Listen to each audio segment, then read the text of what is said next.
Okay, it says I'm live, so I'm gonna go forward and just talk like I'm live.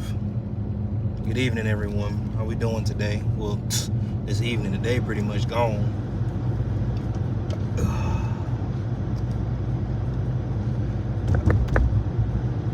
I don't know what topic or what I'm gonna ramble about, so just bear with me.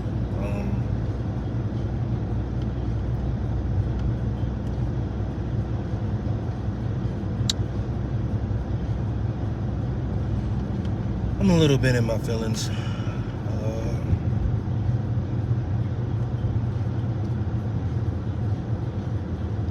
Yeah, I'm a little bit in my feelings. I'm going to the gym to get out of my feelings.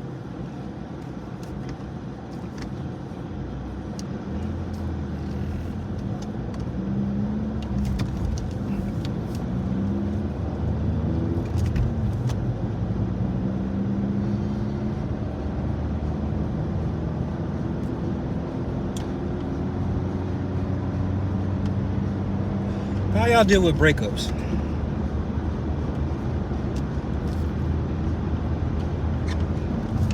Are you loud about it? Do you leave quietly? Do you cause a scene? Do you try to hurt the person? Do you act mature about it? You move on to the next because you had somebody on the back burner, on the back end? Hey man, I'm not knocking any male or female that does that, but let's not sit here and pretend like that shit does not happen, because boy, it does. It does. But yeah, how y'all deal with breakups? What do y'all do? Do y'all fuck around until y'all feel better after the breakup? If you have that luxury, do y'all take the time to process the breakup? Yeah, what do y'all do? And you know what? It doesn't even have to be about, boyfriend, girlfriend, husband and wife situationship. It can be from a friend. It can be from a family, I guess. I'm just putting that on the table. Like I told y'all before, I'm not gonna ever be like a relationship guru and just talk about, men should do this and women should not. But now, how about this? Let me restart. How do y'all deal with heartbreak? Do you isolate yourself? Do you take the time to mend yourself? Do you lash out? What do you do?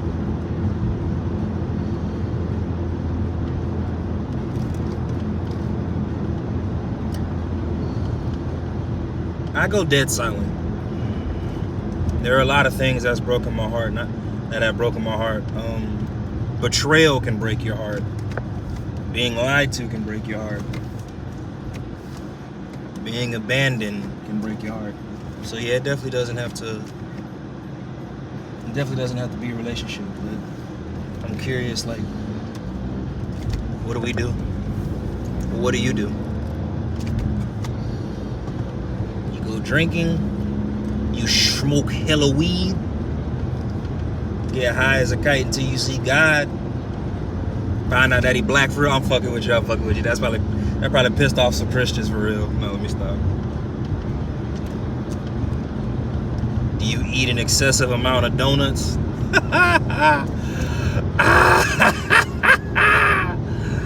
Oh shit. Now let me stop.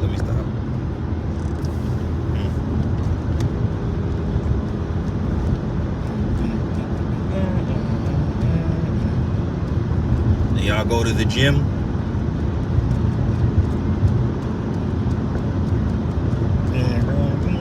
Do you buy a lot of materialistic shit that probably really won't fill that little crack that you have going down your you know how they have the heart and it breaks, so you use materialistic things to like mend it back together? Do you try to go to outings and socials? Do you try to find yourself?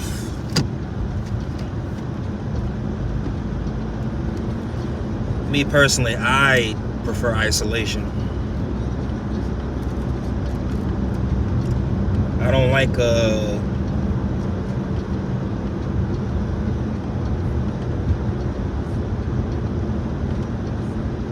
my views on heartbreak are a little bit different, or it might be the same. I don't know, it might be in line with somebody else, but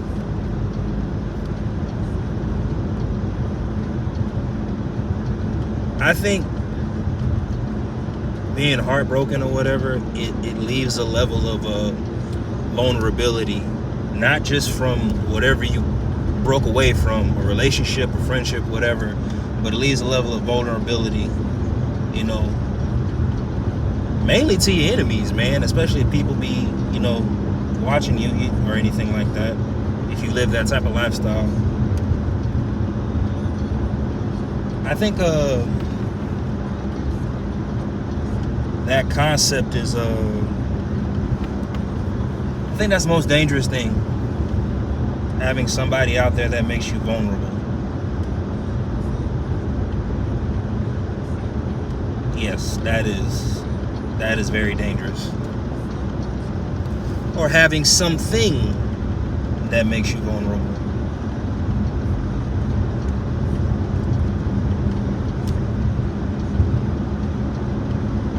Yeah.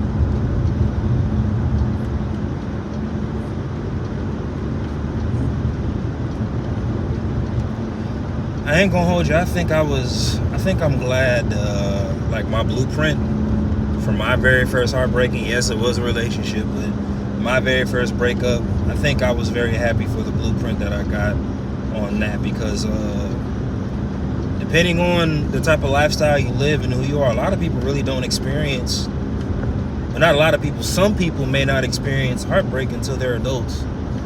I experienced mine growing up a lot. Again, you know, family, situations, people. But I remember how I acted out as a child. And when I recognize it again, how I conduct myself as an adult. I don't throw temper tantrums. I don't go break things. I don't go sabotage things.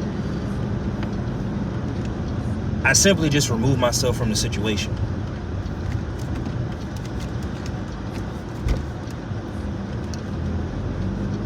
It's actually kind of pretty bad, because the extremes I'm willing to go through to like remove myself, and I mean remove myself from the situation, depending on what the situation is, after a while I become an afterthought.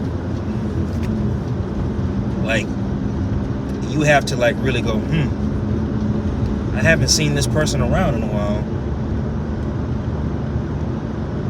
Like, that's how bad, like, I remove myself.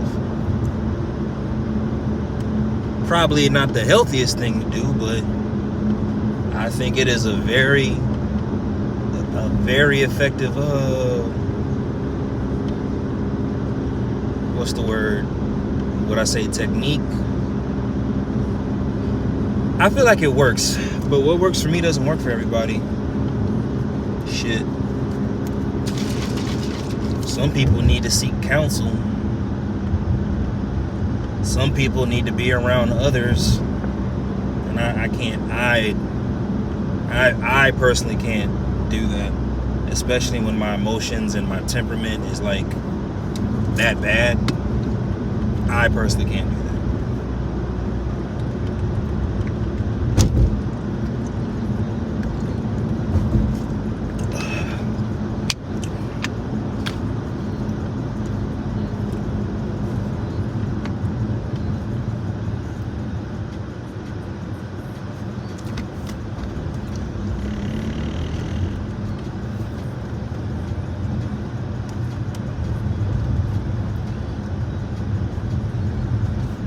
You know, as bitter as I may sound, I will say this. It's something I kind of recently learned. Even in vulnerability, there's a level of protection and a level of safety that you get and feel, you know.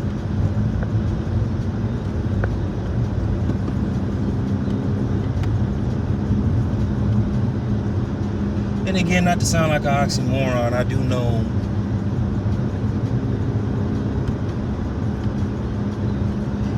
That's probably one of the best feelings in the world. Being able to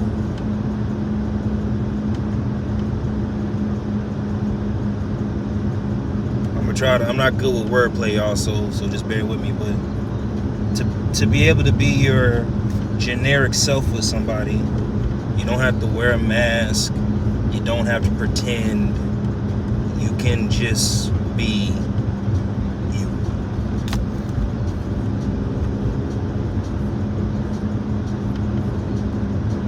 I think, in life, work life, gym life, social life, family life, wife, husband, son, daughter, cousin, grandmother, auntie, uncle, extended family,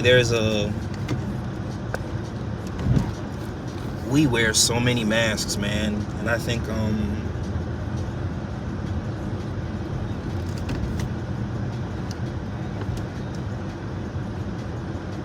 to be able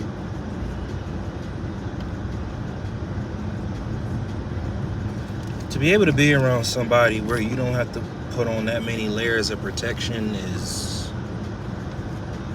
like I said, I don't know how to word it, but again, that is the best feeling in the fucking world, man. But with that being said, it's the most dangerous, I think. But I'm speaking from a very bitter place. A very, very bitter place. So, well, anyway, pulling up to the gym. Y'all know me, I'm hard-headed. It was supposed to be a rest day, but I got all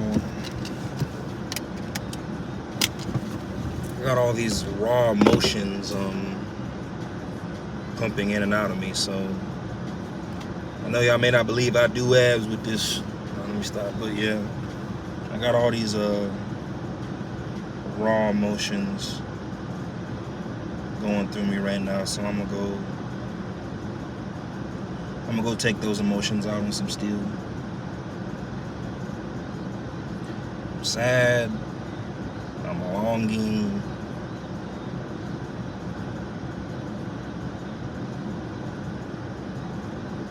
Your boy hurt.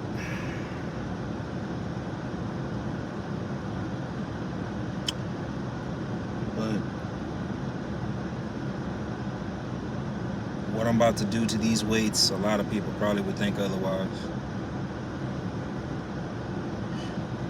Allow me to end it off with this, and I really, really don't like speaking from ignorance, but I am just speaking on what I think. I think Kai Green kind of said something about this one time, but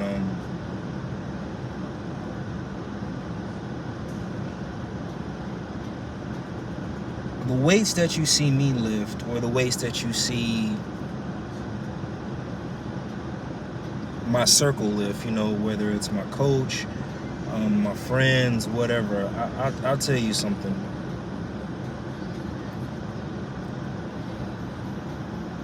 Those aren't typically nice people. Those aren't typically happy people. Those aren't.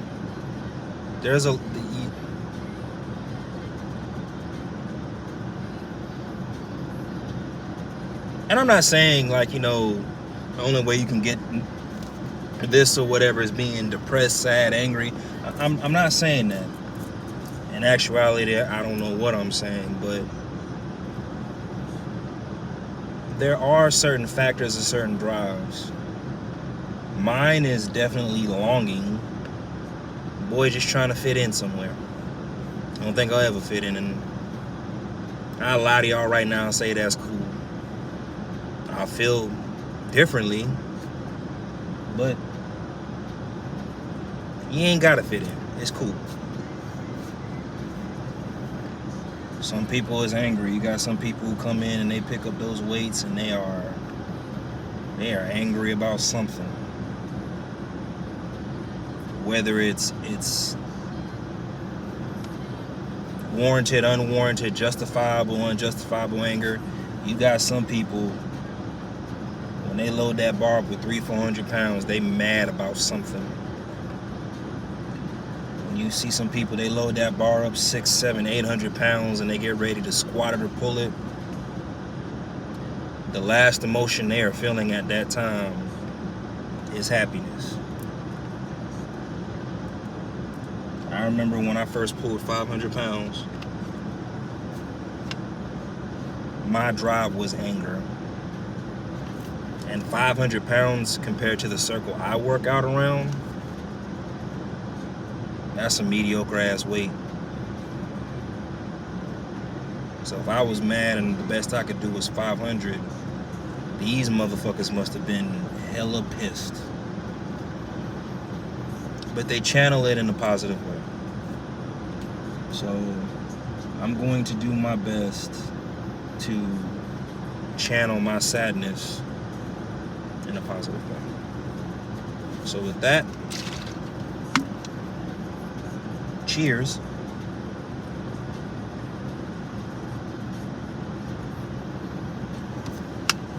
And as always,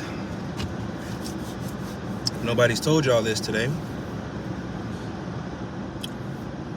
I love you. You are loved. You motivate me. You inspire me. Don't give up. Keep going. And I'll see y'all tomorrow. Peace.